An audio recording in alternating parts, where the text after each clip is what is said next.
ওই যে আমাদের ওই পারে যে দেশ, আমাদের পাশের দেশ, তারপর ওই পারের দেশ, ওই পারের দেশের অনেক সমস্যা, অনেক হম্বিতম্বি করে, কিন্তু গাল ফুলায়া কিছু বলতে পারে না, অথবা এটাও বলতে পারে না 15 মিনিটের মধ্যে 20 মিনিটের মধ্যে গিলে ফেলবো, খাইয়ে ফেলবো। কারণ কি? কারণ কয়েকটা ব্যালিস্টিক মিসাইল আছে। ভাই তুমি আমাকে মারতে পারো, তবে আমি তোমাকে মেরে মরবো। বোঝেন নাই আপনি? মারো আমাকে, সমস্যা নাই, কিন্তু আমি তোমাকে মেরে মরবো। এই চোখে চোখ রেখে কথা বলার শক্তি অর্জন করা আমাদের জন্য দায়িত্ব। এটা আমাদের মধ্যে নাই। আমার বয়ান ইউটিউবে যায়, তাই না? ফেসবুকে আমার বয়ান লাইভ হয়, ফেসবুক ওদের হাতে। কালকেই বলছে যে যতগুলা লোকের নামের শেষে আগে পিছে মুসলমান আইডেন্টিটি আছে, এই আইডেন্টিটিগুলা অটোমেটিক সফটওয়্যার সেট করছে যে রিলিজিয়ান ইসলাম, নাম মুসলিম, অথবা মুসলিম দেশের, অথবা নামের সাথে সাইফুল্লাহ, আব্দুল্লাহ, আব্দুর রহমান, বোঝা যায় এটা এআই দিয়ে সিলেক্ট করা হবে, আর্টিফিশিয়াল ইন্টেলিজেন্স দিয়ে। সবার অ্যাকাউন্ট ডিলিট। আগামীকালকে সকালের মধ্যে যত মুসলমান অ্যাকাউন্ট আছে 1 সেকেন্ডে ডিলিট করে ফেলে দেওয়া সম্ভব। কথা বলেন? ইউটিউব চ্যানেল, কত বড় বড় চ্যানেল আমাদের আছে না এই জায়গায়, রোজ টিভি, এনএস মিডিয়া, মুসলিম টিভি, হুমুক টিভি, বাপরে মক্কার রাস্তা, আমাদের বাংলাদেশে যেগুলো আমাদের, ওদের সবগুলো আইডেন্টিফাই নির্ধারণ করছে। এগুলোর মধ্যে কি সারে রে? ওয়াজ, WAZ, ওয়াজ যদি হ্যাশট্যাগে থাকে সব ডিলিট। আগামীকালকে সকালে সব হাওয়া। আমাদের চ্যানেল আল্লাহ ভাইরা সবগুলো মুদিখানার দোকানদার। পরের দিন থেকে উপায় নাই, চাকরি বাকরি খুঁজতে লেগে যাবে। ভাই এটা কেন বললাম? যে আমরা শক্তি অর্জন মানে খালি মনে করছি ব্যালিস্টিক মিসাইল অস্ত্র। একটা ফেসবুক কত বড় অস্ত্র, একটা ইউটিউব কত বড় অস্ত্র। আজ পর্যন্ত আমরা আমাদের নিজস্ব এরকম একটা প্ল্যাটফর্ম আমরা বানাতে পারি নাই, ঠিক কি না? এটাও তো আমাদের শক্তির জায়গা। ওরা প্রোপাগান্ডা করে, ওরা বিভিন্ন ধরনের বাজে কথা বলে মিডিয়া দিয়া। একমাত্র বাংলা পৃথিবীতে আল জাজিরা আছে, যতটুকু আছে ওই আফগানিস্তানের পক্ষে কথা বলছে, যতটুকু আছে ইসলামপন্থীদের পক্ষে কথা বলছে।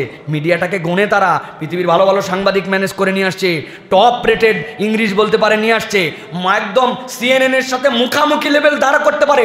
ওই একটা মিডিয়ার এই অবস্থা হয়। এরকম যদি 50টা মিডিয়া থাকতো, ওরা প্রোপাগান্ডা চালায় 2টা দিয়া, আমরা চালাই আরো উপর দিয়া। আমরা মুসলমানরা এইগুলোর মধ্যে নাই। সামাজিক অবস্থান তৈরি করা, ব্যবসায়িক ডাইমেনশনে আমরা উচ্চ লেভেলে পৌঁছায় যাওয়া, যেই জায়গা থেকে আমরা যাব। আমরা সারা জীবন কি থেকে গেলাম? আমরা সারা জীবন থেকে গেলাম ম্যানুফ্যাকচারার। সুতা চায়না, সুই জার্মানি, মেশিন ফ্রান্স, তুলা ইন্ডিয়া।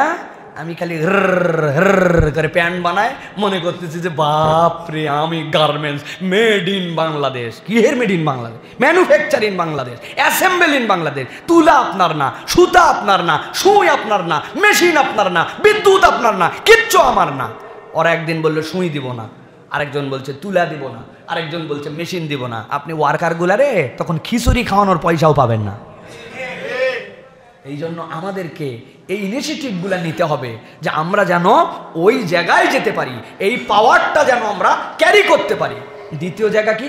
আমরা ইসলামপন্থীদের আমরা হই হই করি আমরা, আর ওরা 1-2টা পেপার পত্রিকা দিয়ে আমাদেরকে আমাদের স্বাধীনতার ফসল সবগুলি তারা উপভোগ করে, চেটেপুটে খায়। আমরা ইন্টেলেকচুয়াল লেভেলে ওই জায়গায় যেতে পারি নাই। ওরা বিবৃতি দেয় কোনো ঘটনা না হলেই, 101 জন মুখের বিবৃতি, কেউ চেনে না কিন্তু বিবৃতির পর আসে। আর আমাদের ইসলামিক ইন্টেলেকচুয়ালদেরকে একটা বিবৃতি গুছায় সাজায় দেওয়ার আগে আগ্রহই নাই এটা নিয়ে, অথচ আমরা এই জায়গা থেকে পাওয়ার ক্রিয়েট করতে পারি। অথচ এরকম একটা বিবৃতিরও অনেক সময় অনেক পাওয়ার থাকে। আল্লাহ বলছেন ইনফিরু খিফাফাম ওয়া সিকালা, আপনি নানান দিকে এটার ব্যাখ্যা নিতে পারবেন। তোমরা শক্তি অর্জন করো, স্টেক হোল্ডার হও, তোমরা পাওয়ার ক্রিয়েট করো, তোমরা এমন একটা অবস্থানে যাও যে 10 জন লোক কথা বললে ওটার একটা দাম হয়, ঠিক কিনা? এই যে আসুন্নাহ ফাউন্ডেশন এই জায়গায় গেছে, শায়েখ আহমদুল্লাহ যে এই পজিশনটা হোল্ড করেন, কেন? এটা একটা সামাজিকভাবে এটার অবস্থান আছে, এটার বেনিফিশিয়ারি কয়েক কোটি মানুষ আছে। আপনি উড়াই দিবেন, ওরাই তখন বলবে এই উল্টাপাল্টা কথা বলো কেন? এর আগে একটা ছিল না কুত্তার ছবি, ছাগলের ছবি, এক ছাগলকে 10 বার 7 বার করে দেখাইছিল, তারা অস্তিত্বহীন হয়ে গেছে। কেন? মানুষ বুঝছে ওরা ফ্রড, ঠিক কিনা? আল্লাহ রাব্বুল আলামিন এটা বলতেছেন, ইনফিরু খিফাফা ওয়া সিকালা, প্রত্যেকে যে যার জায়গা থেকে অবস্থান অর্জন করতে হবে। আমাদের তালেব ইলম যারা আছে ভালো করে পড়ে না, না দেশের রাজনীতির খবর জানে, না বিশ্ব রাজনীতির পাঠ জানে, না ভালো করে নাহু জানে, না সরব জানে, না সে উসুলে ফিকা জানে, না উসুলে হাদিস জানে। বিরাট ব্যাপার, আরবিটুকু পর্যন্ত তার সারা জীবন পড়লো, আরবিও সুন্দর করে বলতে পারে না, পড়তে পারে না, ফাঁকিবাজি। খালি চিন্তা করছে কেমনে সাজেশন নিয়ে কেমনে পাশ করা যাবে। আমার যে একটা এলেম অর্জন করতে হবে, আমার একটা বুৎপত্তি অর্জন করতে হবে, আমার নিজের মধ্যে একটা ধী শক্তি লাগবে, যেটা দিয়ে আমি সমাজ দেশ সব জায়গায় আমি ইন্টেলেকচুয়াল লেভেলে তাদের কথার এগেনস্টে আমার কথাকে সে জায়গায় উপস্থাপন করতে পারি। না, উনি ওই জায়গায় বিরাট বড় থিওরি দিছে, আর আপনি ওই জায়গায় যে কেবলমাত্র কয়েকটা বাক্য কপচাচ্ছেন, এটা তো হবে না প্রিয় ভাইরা। ইনফিরু খিফাফাও ওয়া সিকালা, আমাদেরকে স্টেক হোল্ডারের এই জায়গাটাকে আমাদের সব সময় অ্যাসেট হিসাবে নিয়ে আমাদেরকে এগোনোর জন্য চেষ্টা করতে হবে। বিশেষ করে আমার তরুণ প্রজন্ম, ইয়াং যারা, তাদেরকে সব সময় এই বিষয়গুলো নিয়ে ভাবতে হবে। আমাদের আব্দুল্লাহ বিন আব্দুর রাজ্জাক ভাই চমৎকার একটা কথা বলেন। উনি বলেন, আমি যখন ইংল্যান্ডের ইউনিভার্সিটিতে ইকোনমিক্সে যখন আমি ওই জায়গাতে পিএইচডি করছিলাম ইংল্যান্ডে, বিশ্বকাপ ফুটবল ইংল্যান্ডে থাকা অবস্থাতে দেখছি যে টিএসসিতে 20,000 ঢাবির ছাত্র একসাথে খেলা দেখতেছে, সারা রাত হই হই করতেছে। আর ইংল্যান্ডের ওইরকম ক্যামব্রিজে, ইংল্যান্ডের আশপাশের বড় বড় ইউনিভার্সিটিতে তাদের কাছে কোনো খবরই নাই যে পৃথিবীতে আজকে সকার নামে একটা গেমের ফাইনাল হচ্ছে। কেননা তারা তাদের চিন্তা নিয়ে আসে, পড়ালেখা নিয়ে আসে, দেখলেও ব্যক্তিগতভাবে ঘরে দেখতেছে। ইউনিভার্সিটিতে এরকম বিনোদিত হতে হবে এটা তাদের চিন্তাতেও নাই। তারা আছে চিন্তা নিয়ে, তারা আছে গবেষণা নিয়ে, তারা আছে নিজের অবস্থান নিয়ে। তো ওদের ইউনিভার্সিটি র্যাঙ্কিংয়ে এক হবে না, তো আমাদেরগুলো হবে না।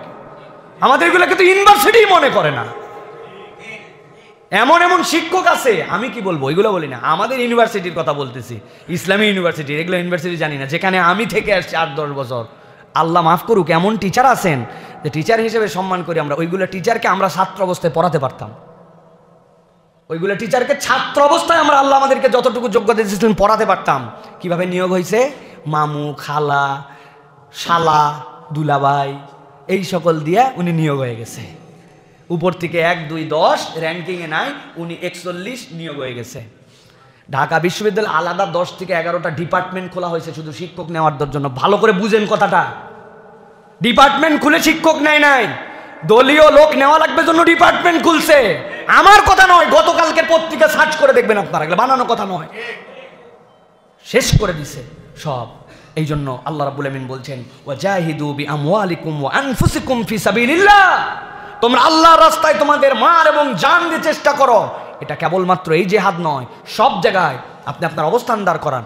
আমাদের যারা ডাক্তাররা আছেন, আরে ভাই, যেই রক্ত আমার গায়ে, ওই রক্ত যেই সিরিঞ্জ দিয়ে নিয়ে যেই রিজেন্টে পরীক্ষা করেন, ওটা বাংলাদেশেও হয়, ওটা পার্শ্ববর্তী দেশেও হয়। তা আপনার ফলাফল 2 নম্বর হয় কেন?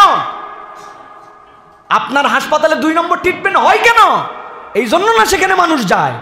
আমরা আজ পর্যন্ত এই জায়গাতে কখনো ইনসাফ কায়েম করতে পারলাম না। আরে ডাক্তার, তুমি ওই মেডিকেলের কয়টা পয়সা খাওয়ার জন্য, ওই ওষুধ কোম্পানির কয়টা পয়সা খাওয়ার জন্য, লাগলে ওই ওষুধ লেখো, না লাগলে ওইটা লেখো। আর যারা ওইটা বানায়, ও জানে যে এই পরিমাণ ডাক্তারকে দিতে হয়, এই পরিমাণ কমিশন দিতে হয়, ওর মধ্যে যা যা ঔষধ লাগবে ঔষধ নাই। আপনারে বলে দিছে গ্যাসের ওষুধের পাওয়ার P20, কিন্তু ওই গ্যাসের ওষুধের পাওয়ার 20-এর জন্য যা ইনগ্রিডিয়েন্টস লাগবে নাই, ওটা মূলত আছে 5। শুনে দেখেন আপনারা, যে মিট পড়তে যান, এমন কোনো ওষুধ নাই যে ওষুধের 2 নম্বর নাই, সব 2 নম্বর। আহা, আর আমরা বলি যে আমরা আমাদের দেশেই ট্রিটমেন্ট করবো। তাহলে ইনফিরু খিফাফা ওয়া সিকালা, আল্লাহ আপনাকে এই জায়গাটা দিয়েছিল, আপনি আপনার মেডিকেল সেক্টরটা ঠিক করেন। এইখানে টেস্ট করছেন একটা, পাশেরটাতেই ভিন্ন। কেন রে ভাই? মেশিন যদি এরকম হয় তাহলে আপনার অবস্থা এরকম। বলতে আপনার কিডনি শেষ, বলে দিছে আপনার কিডনি শেষ, যে কোনো সময় মরে যেতে পারেন, বাইসে আসেন তাই তো বেশি। বাইরে গেছে, যাওয়ার পর বলছে আপনার তো কিডনির কোনো সমস্যাই নাই। মাথাই খারাপ, মরে যাওয়ার সার্টিফিকেট দিল, আর ওখানে বলতেছো যে আপনার কোনো সমস্যা নেই। এত দূর পার্থক্য কেমন করে হয়? এগুলো বানানো কথা ভাই। এইগুলো হচ্ছে আমার স্বাধীনতাকে রক্ষা করতে হলে এই জায়গাগুলো আমাদেরকে বিল্ড আপ করতে হবে, নৈতিক হতে হবে। যে যার সেক্টর থেকে আপনাকে মাজা সোজা করে আপনাকে দাঁড়াতে হবে। আপনি যদি মাজা সোজা করে না দাঁড়ান, তাহলে আপনার এটা কখনো এই দেশের স্বাধীনতাকে প্রকৃতার্থে আমরা ধরে রাখতে পারবো না প্রিয় ভাইরা।